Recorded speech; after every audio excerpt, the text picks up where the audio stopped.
प्रज्ञान YouTube channel में जुड़े हुए सभी सत्संगी जनों एवं प्रबुद्ध श्रोताओं का स्वागत है। सभी का अभिनंदन है और सभी को मेरा प्रेम पूर्वक जय शिव। वैशेषिक दर्शन के पिछले आख्यान में जो सातवें अध्याय का जो प्रथम भाग था, उसमें रूपादि चार गुणों की परीक्षा के अनंतर क्रम प्राप्त संख्या गुण का विवेचन होना था, पर वो संख्या जो है वो थोड़ा दुरूह होने के कारण गुण परिमाण जो है वो उसकी विवेचना पहले की गई और अब संख्या आदि गुणों का विवेचन दूसरे अध्याय में महर्षि कणाद ने प्रस्तुत किया है। तो द्रव्य का महत् परिणाम संख्या आदि गुणों के प्रत्यक्ष होने में निमित्त रहता है, इसलिए भी महत् परिणाम की परीक्षा के अनंतर संख्या आदि गुणों का विवेचन आवश्यक है। इस भावना से सूत्रकार ने संख्या गुण के विषय में जो उपदेश किया है उसी से आज का आख्यान आरंभ करते हैं।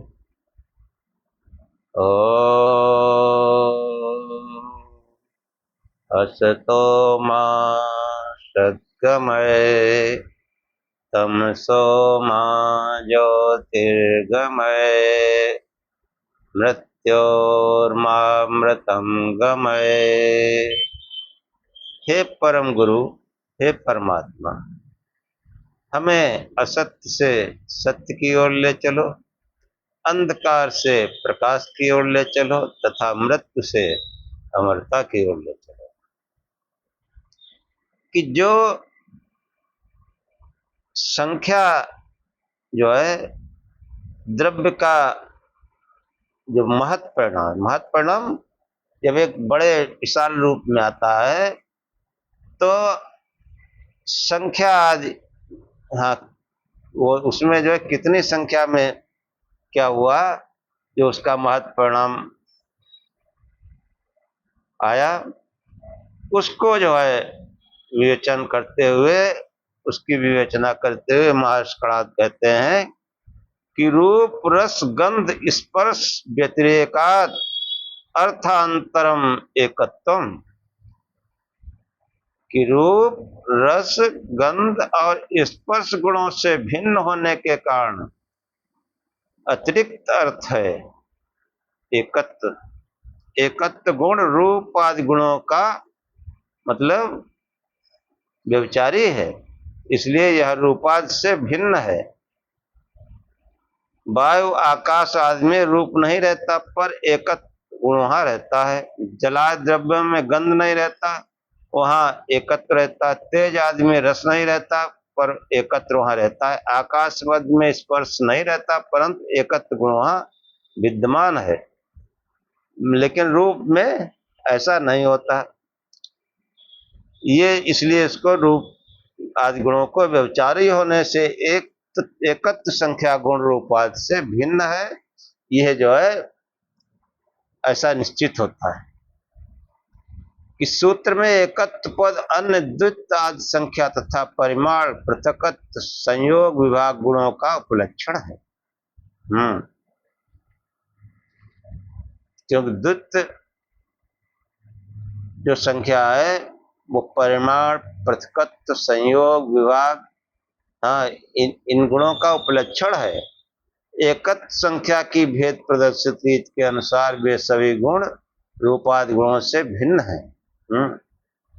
जहाँ एकत्व है वो गुण जो है रूपादि से भिन्न है। जैसा आकाश और तेज और वायु के बारे में बताया गया, वहाँ एक ही गुण है, वायु में स्पर्श है अन्य नहीं।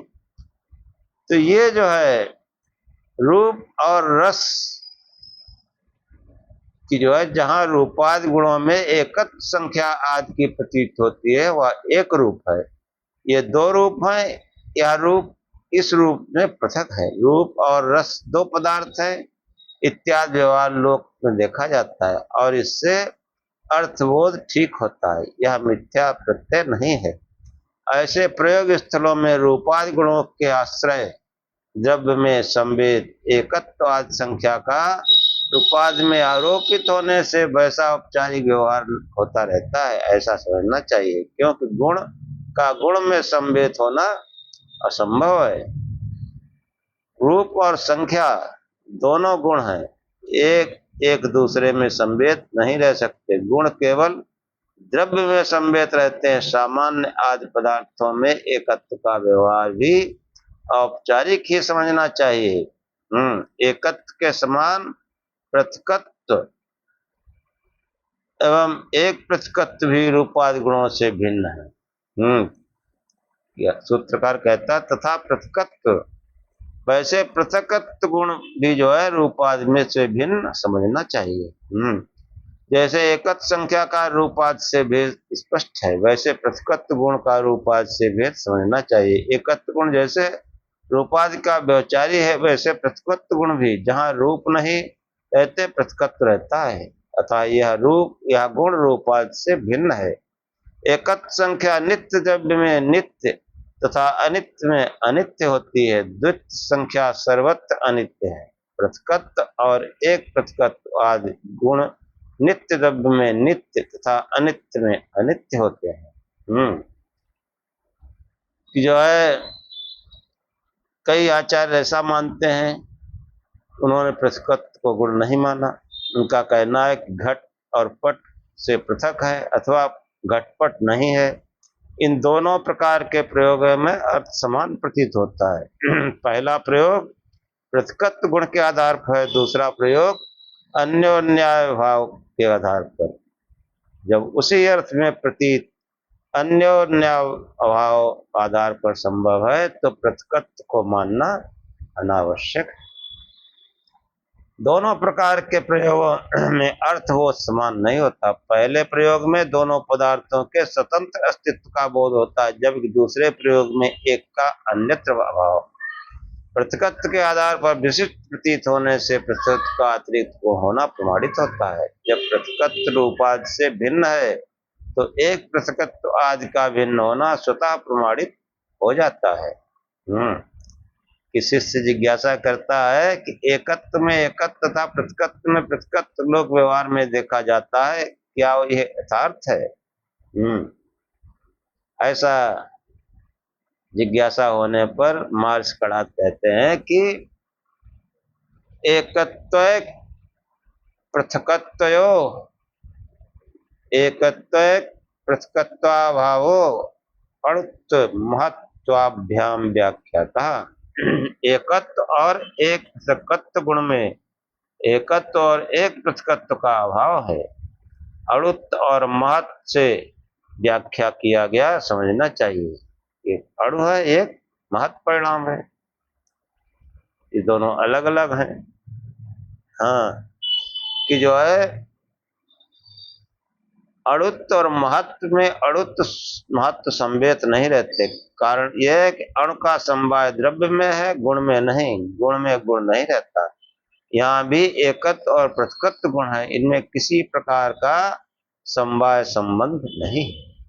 इसी अर्थ को और पुष्ट करते हुए मार्क्स कहते हैं निसंख्यत्वात् कर्म गुणानाम सर्वेकत्वम न विद्यते। संख्या रहित होने के कारण कर्म और गुणों के सब पदार्थों में एकत्व नहीं रहती। संख्या गुण है, एकत्व संख्या है, उसका समवाय केवल द्रव्य में है, कर्म और गुणों में नहीं। कर्म और गुण का जो लक्षण सूत्रकार ने पहले किया है उससे तथ्य स्पष्ट है कि इसलिए एकत्व संख्या सब पदार्थों में नहीं रहती, या जो है निश्चित रूप से समझना चाहिए। अब शिष्य जिज्ञासा करता है कि एको रसा एकम रूपम एकम कर्मम इत्यादि लोक प्रतीत से गुण कर्मों में एकत्व संख्या का रहना प्रकट होता है। तो सूत्रकार कहते हैं भ्रांतम तत्, वो लोक ज्ञान ब्रह्म मूलक है। लोक में एक रूप एक कर्म इत्यादि प्रतीत पूर्णता ब्रह्म मूलक है, यथार्थ प्रत्यय नहीं। ऐसे स्थल में गुणाश्रय अथवा कर्माश्रय द्रव्य की एकता का आरोप गुण एवं कर्म में कर लेने से वैसा प्रयोग हुआ करता है। ये समझना अधिक उपयुक्त है कि लोक में समस्त प्रायोगिक व्यवहार शास्त्रीय व्यवस्थाओं के अनुसार होता है, ऐसी बात नहीं है। साधारण लोक व्यवहार पर शास्त्रीय व्यवस्था निर्धारित नहीं की जा सकती है। लोक में ऐसे बहुत से प्रयोग किए जाते हैं जिनको जो है गौड़ माना जाता है, उनको अवॉइड किया जाता है। अब शिष्य जिज्ञासा करता है कि एक घट एक पट एक द्रव्य आदि इत्यादि लोक व्यवहार भी क्या भ्रांत समझना चाहिए? एकत्व भावात् भक्तिस्तु न विद्यते। एकत्व के भाव से भक्त प्रयोग तो नहीं रहता। किसी स्थलों में किसी विषय का भक्त प्रयोग तभी संभव है जब उस विषय का कहीं अन्यत्र परमार्थिक प्रयोग हो। यह एक शास्त्रीय व्यवस्था है कि गुण द्रव्य में संवेद रहता है, संख्या गुण है, वह समवाय संबंध से द्रव्य में आश्रित है। इसलिए एको घटा एकम द्रव्यम इत्यादि प्रयोग तथा प्रत्यय यथार्थ है कि एको घटा एकम द्रव्यम, ऐसा होता है। घड़ है, एक घट है और एक द्रव्य है। किसी एक जगह पारमार्थिक प्रयोग व प्रत्यय होने पर अन्यत्र भक्त प्रयोग व प्रत्यय संभव नहीं है। फलता द्रव्य में ऐसा प्रयोग प्रत्यय यथार्थ तथा अन्य गुणात् में भक्त समझना चाहिए। यदि कहीं भी यथार्थ प्रत्यय प्रयोग न हो तो भक्त प्रत्यय प्रयोग असंभव होगा। भक्त मतलब भक्ति। द्रव्य और गुणाद में एकत्व संख्या की प्रतीत समान है। जैसे ज्ञान एको घट में एकत्व का है, वैसा ज्ञान एको रसा एक में है। तब ऐसा कोई विशेष हेतु नहीं जिससे द्रव्य में ज्ञान यथार्थ और गुण अयथार्थ माना जाए। वस्तुतः ऐसा कथन नियुक्त प्रतीत नहीं होता। कारण है कि भ्रांत और अभ्रांत दोनों स्थलों में प्रतीत ज्ञान उपलब्ध प्रतीत के समय सदा विद्यमान रहती है। शक्ति में रजत का ज्ञान, रजत में रजत का ज्ञान, इदम रजतम, ये ज्ञान होते समय दोनों समान हैं। कि जैसे सीप में रजत का भ्रम हो जाए और जो रजत है वो तो रजत है ही है। तो ये जो है जब ज्ञान जब होता है उस समय दोनों समान है, पर यह निश्चित है कि इसमें एक ज्ञान जो है वो भ्रांत है और दूसरा यथार्थ है। भ्रम कारणों का ज्ञान होने पर विशेषता भाषित होती है। प्रतीत का समान होना उनकी यथार्थ और यथार्थता का साधक नहीं है। प्रतीत होना चेतन के बारे में, कि जो है जो चेतन है वो तो है ही है, और जो चेतन नहीं है जो शरीरधारी है उसको भी चेतन मानना। अब जब ऐसी प्रतीत मनुष्य को होती है तो उस समय तो वो दोनों ही एक समान है ज्ञान, चाहे चेतन हो चाहे अचेतन।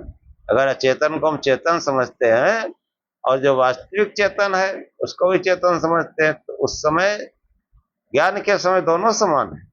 लेकिन वस्तुतः उसमें एक भ्रांत है और एक यथार्थ है। तो जो यथार्थ सत्य है वह जो है हमको जो है समझना चाहिए। प्रतीत का समान होना उनकी यथार्थता और यथार्थता का साधक नहीं है। जैसे शिप में भी चांदी का प्रयोग होता है, अनुभव होता है, और जो चांदी है उसमें भी। तो जिस समय वो शिप देख रहा है उसको चमक सुत्ती, तो वो जो है उस समय उसको चांदी ही लगती है, और जो चांदी है उसको देख रहा तो वो भी चांदी है, लेकिन उसमें एक ज्ञान कैसा है, भ्रांत है, और एक यथार्थ। ऐसे ही चेतन परमात्मा के लिए बहुत से हमारे ज्ञान जो है भ्रांत है, और यथार्थ ज्ञान एक ही है, कि जो यथार्थ वस्तु है और जो हमने तमाम कल्पित कर लिए शरीरधारियों को चेतन परमात्मा समझ लिया, ये भ्रांत ज्ञान है, यथार्थ ज्ञान नहीं है।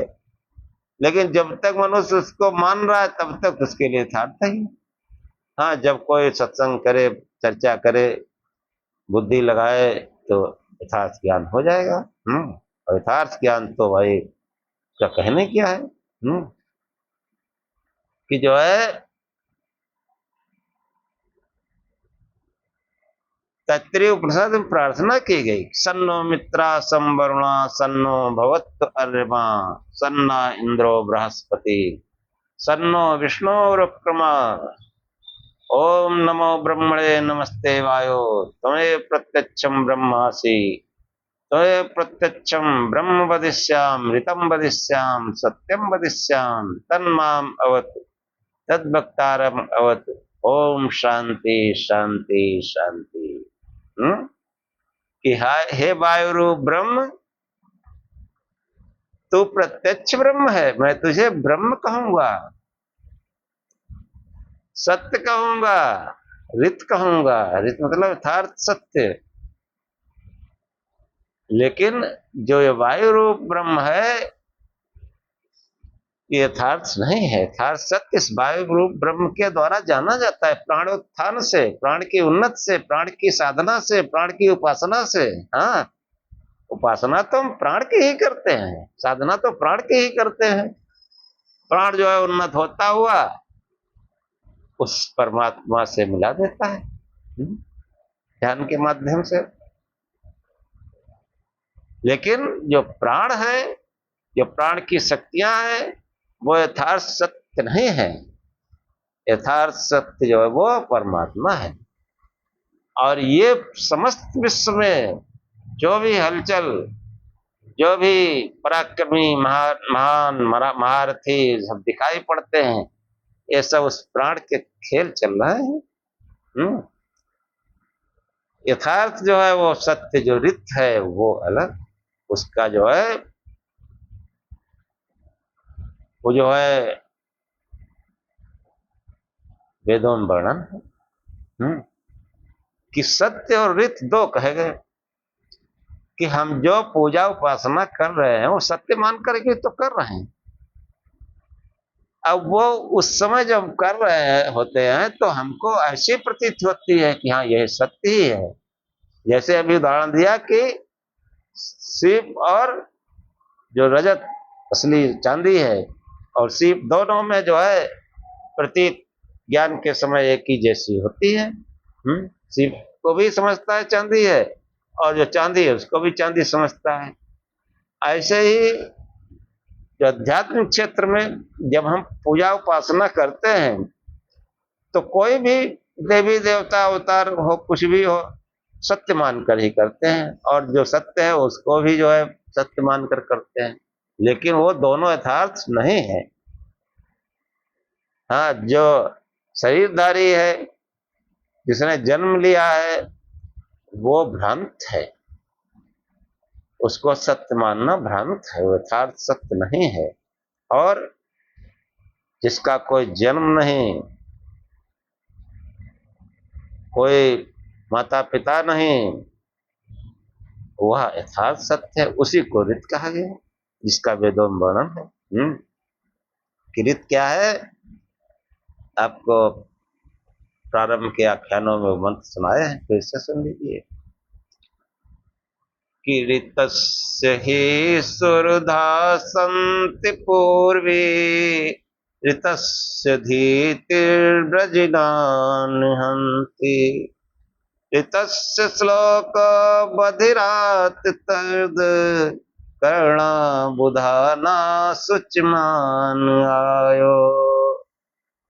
ये ऋग्वेद का मंत्र है कि ऋतस्य ही सुरधा संत पूर्वी। रित की यानी यथार्थ सत्य की सुरधा संत पूर्वी, शोक निवारक पवित्र कारक शक्तियां सनातन है। पूर्वी यानी सनातन है। हितस्य ही सुरधा संत पूर्वी, रित की शोक निवारक शक्तियां सनातन है। यानी जब कोई यथार्थ सत्य को स्वीकार कर लेता है तो शोक रुक जाता है। भक्त जनों के संकट क्षण में दूर करे। हाँ, यथार्थ सत्य को हम नहीं स्वीकार किया, इसीलिए हम भक्ति भी करते रहते हैं और दुख भी बने रहते हैं। प्रार्थना तो कहती है भक्त जनों के संकट क्षण में दूर करें। ये जो है, जो क्षण में संकट दूर नहीं होते, उसका मेन कारण है कि हमारी उपासना की दिशा सही नहीं है। हमने जो है उस जगत को ही चेतन तत्व समझ लिया है, उस जन्म मृत्यु वाले को ही चेतन समझ लिया है। और प्रार्थना तो बिल्कुल सही है, उसी को ये जो है, जो वेद मंत्र यही बात कहता है, कृतस्य ही सुरधा संत पूर्वी, जो यथार्थ सत्य है, सत्यम शिवम सुंदरम, उसको स्वीकार करते ही हाँ शोक रुक जाता है। दुख शोक जो है वो दूर खड़ा रहता है, अब यहाँ प्रवेश न करो। ऋतस्य ही सुरधा संत पूर्वी, ऋत के यथार्थ सत्य की शोक निवारक शक्तियां सनातन है। जैसे मनुष्य यथार्थ सत्य को स्वीकार करता है तो शोक रुक जाता है। शोक नहीं रुक रहा, इसका मतलब हमने यथार्थ सत्य जो है उसको ग्रहण नहीं किया। हम दुनिया के जो है 1000 पूजा अलमारी में भरे हैं। इसीलिए सत्संग की आवश्यकता है। वैदिक सत्संग हो, बौद्धिक हो, बौद्धिक वेद नहीं पढ़ते कोई बात नहीं, बौद्धिक हो, ज्ञान विज्ञान सम्मत हो, और सनातन का यही मूल रूप है, ज्ञान विज्ञान सम्मत। लीला श्राप वरदान कुछ नहीं। कि प्रश्न का जो है उत्तर नहीं है, अब वैज्ञानिक तथ्य है तो वहां पर लीला श्राप वरदान कर दो कि भगवान की लीला से ऐसा, ये कुछ नहीं। भगवान की लीला, ये समस्त जगत ही उसकी लीला है। उस जगत में कोई भी वस्तु जो है वो जैसी है वैसी ही रहती है, उसमें कोई फेर बदल नहीं होता है। ये थोड़ा है कि वो नीम मीठा लगने लगे, भगवान की लीला। नीम कड़वा होता है तो कड़वा पहले भी होता था, आज भी है। पहले भी मनुष्य था, बंदर था, आज भी मनुष्य बंदर है। हाँ, ये आधा मनुष्य आधा पशु नहीं होता है। ये भ्रांत ज्ञान है। इसीलिए जो है भजन भी करते हैं और शोक भी बना रहता है। लेकिन जब कोई यथार्थ सत्य को ग्रहण करता है तो ऋतस्य ही सुरधा संत पूर्वी, उस सत्य को स्वीकार करते ही, ग्रहण करते ही शोक रुक जाता है। ऋतस्य धीतिर ब्रजदान हंत, जब उसको कोई धारण करता है, मनन चिंतन करता है, ध्यान करता है, तो ब्रजनान हंत, समस्त वर्जित काम दूर हो जाते हैं, नष्ट हो जाते हैं। समस्त जो है अशुभ कार्य जो है वो नष्ट हो जाते हैं, विषय विकार नष्ट होने लगते हैं। ऋतस्य धीतिर ब्रजनान हंत, जितना उसको धारण करते जाएंगे उतना ही जो है, जो शुभ है, सद्गुण जो है वो भरते जाएंगे और दुर्गुण जो है वो नष्ट होते जाएंगे। हाँ, ऋतस्य ही सुरदा संत पूर्वी, ऋतस्य धीतिर ब्रजनानि हंति, ऋतस्य श्लोको बधिरात तर्द, करुणाबुधाना सुचमान आयो।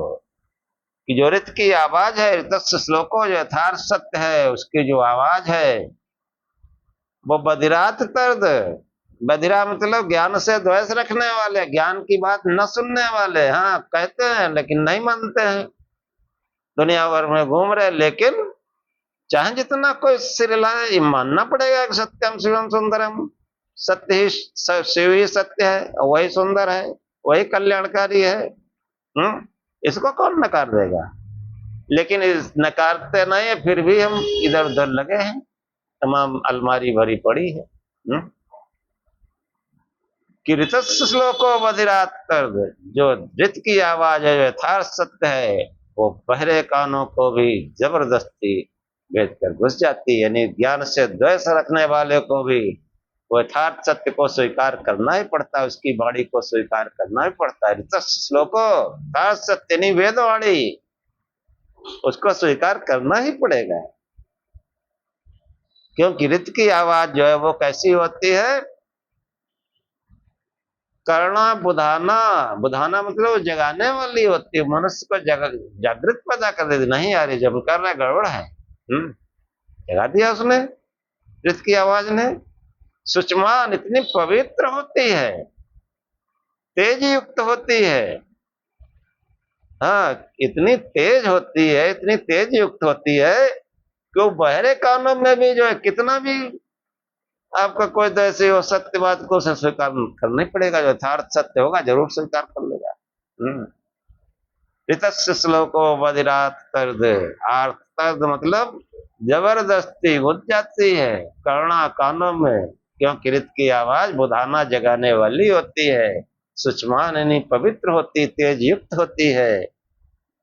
हाँ, इसलिए जो है हमको ये निर्वांत ज्ञान, यथार्थ ज्ञान है, कि जो है शिव नाम का ज्ञान, यही यथार्थ भजन, यही दिशा है, और प्रकाश स्वरूप से ध्यान,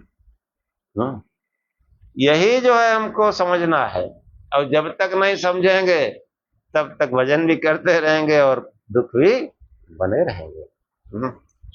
भक्त जनों के संकट क्षण में दूर करिए, क्षण में जो है दूर यथार्थ सत्य, जो भी हमने पूजा उपासना कर रहे हैं वो मान के तो सत्य ही कर रहे हैं, लेकिन वो यथार्थ नहीं है। ये जो है, जो सूत्र है, ये यही बता रहा है कि जो है सुत्ति में रजत का ज्ञान और रजत में रजत ज्ञान, इदम रजतम, ये ज्ञान होते समय दोनों समान हैं।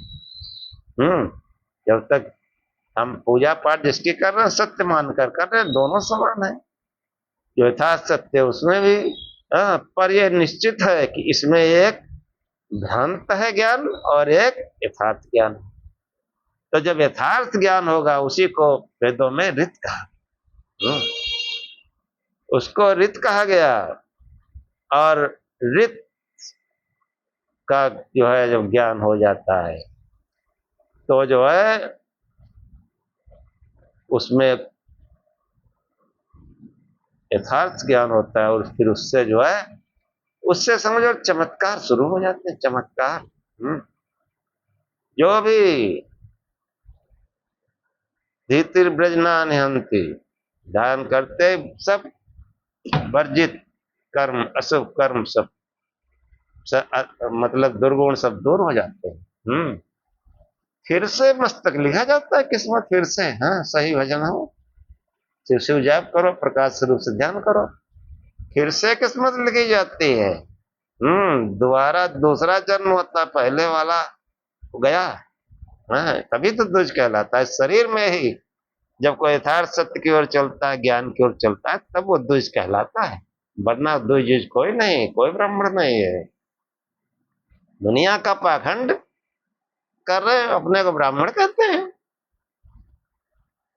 पहले ही बता चुके, ब्राह्मण पद है, वैश्य पद है, क्षत्रिय पद है, शूद्र पद है, और सबका महत्व है। हाँ, सेवा कार्य बताओ, उसके बगैर क्या कैसे काम चलेगा?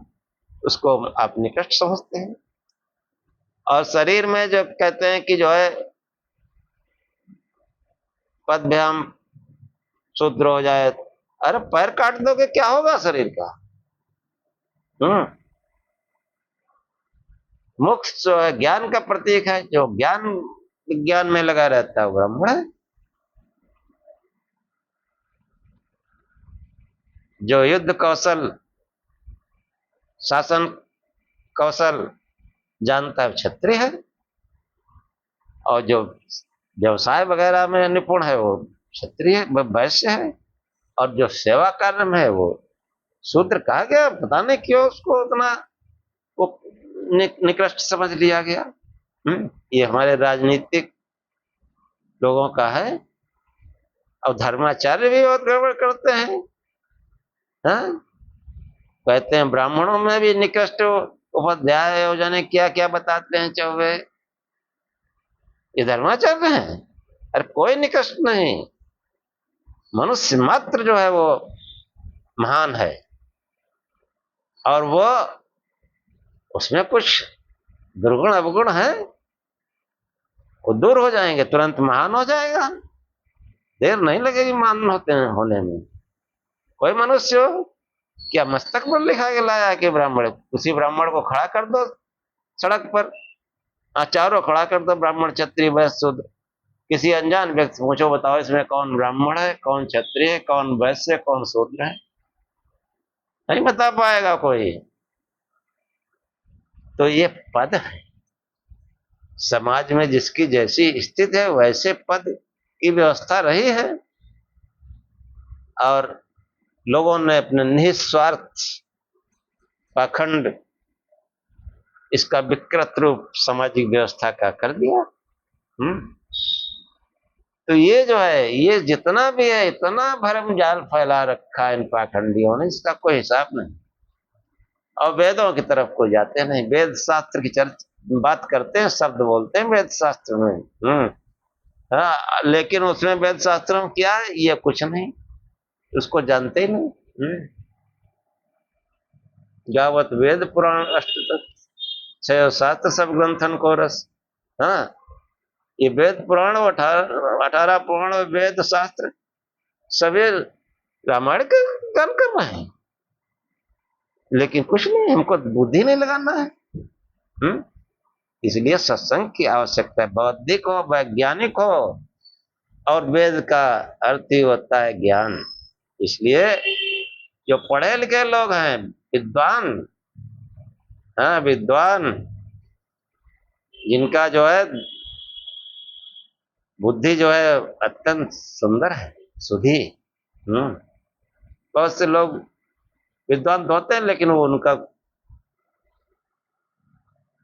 तिगड़ों में दिमाग रहता है, हाँ, फिर वो विद्वता भी खत्म हो जाती है।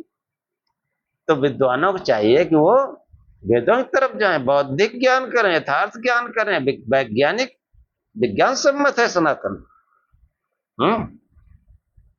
दुनिया के जो है जिसको देखो पाखंड कर रहा है, पैसा कमाने में लगे हैं। अब पैसा सत्य पर चलकर भी जो है मिलता है, असत्य भी मिलता है, और कभी नीचा नहीं देखना पड़ता है। तो ये दुनिया भर का जो है बना लिया है आडंबर, और तमाम उनके प्रचारक चेले चापड़ हैं, वो चिल्लाया करते हैं हमारे गुरुजी ने ऐसा कर दिया, वो फिर वो भीड़ में भी वो बैठे हैं, वही ले जाते हैं, पर्ची खुलवाते हैं, वही जो ले जाके जो है वो कहते हैं हमारी टांग ठीक हो गई, हमारी आंख ठीक हो गई, गुरुजी के आशीर्वाद से। उनके पहले से आदमी बैठे हैं। ऐसा पाखंड, ऐसा जो है ठग विद्या चल रही, इसका कोई हिसाब नहीं। इसलिए सत्संग करो, बौद्धिक, वैदिक, वैज्ञानिक। सनातन जो है वो बौद्धिक है, वैज्ञानिक है। हाँ, और उसका जो मूल आधार वो वेद है। हाँ, अगर कोई संशय रहता है, कोई तर्क वैसा है, फिर वेद का उदाहरण दो, फिर उसके आगे कोई तर्क, और तर्क चलेगा भी नहीं, क्योंकि वो वेद की बात काटोगे तो लाख कोशिश करो, वो जबरदस्ती तुमको स्वीकार करनी पड़ेगी, ये मंत्र जो सुनाया। इसलिए जो है खूब शिव शिव जपो, प्रकाश स्वरूप से ध्यान करो, सब कुछ अच्छा होगा। और हमारे आख्यानों को मनोयोग पूर्वक सुनते रहिए। इसी के साथ आज का आख्यान समाप्त करते हैं। ओम शानाववत् शानो भुनक् सह वीर्यं करवावहे तेजस्विनावधीतमस्तु मा विद्विषावहे। ओम शांति शांति शांति। हे परमात्मा, हम दोनों श्रोता और वक्ता की साथ साथ रक्षा करें, साथ साथ पालना करें। हम दोनों जो है साथ साथ मिलकर बल को बढ़ावें, पराक्रम करें। हमारा पढ़ा पढ़ाया एक साथ तेजस्ता को प्राप्त करें, हम आपस में द्वेष न करें। हे परमात्मा, हम दोनों को त्रिविध शांति प्राप्त हो, दैहिक दैविक भौतिक सभी प्रकार के कष्टों से जो है निवृत्ति हो। ओम शांति शांति शांति। जय श्री